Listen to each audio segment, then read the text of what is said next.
اللہ کے بابرکت نام سے شروع کرتا ہوں جو بڑا مہربان نہایت رحم والا ہے، اور درود لا محدود حضور صلی اللہ علیہ وآلہ وسلم کی بارگاہ ناز کے اندر، بارگاہ پروقار کے اندر ہدیتن، عقیدتن، محبتن، نذرانتن، تحفتن، مودتن، ادبن پیش کرنے کے بعد درود و سلام کا نور ابو القاسم عبداللہ بن محمد المروزی فرماتے ہیں، میں اور میرے والد صاحب رات کو بیٹھ کر حدیث میں تقابل کیا کرتے تھے۔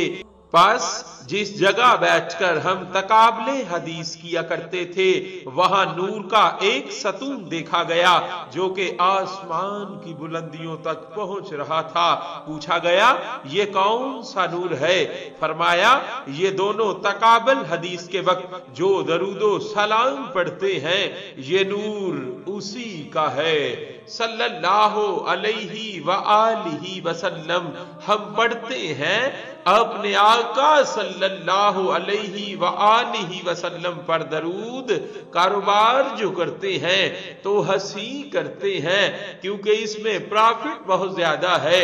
بلغ العلا بکمالہ کشف الدجا بجمالہ حسنت جمیع خصالہ صلو علیہ وآلہ۔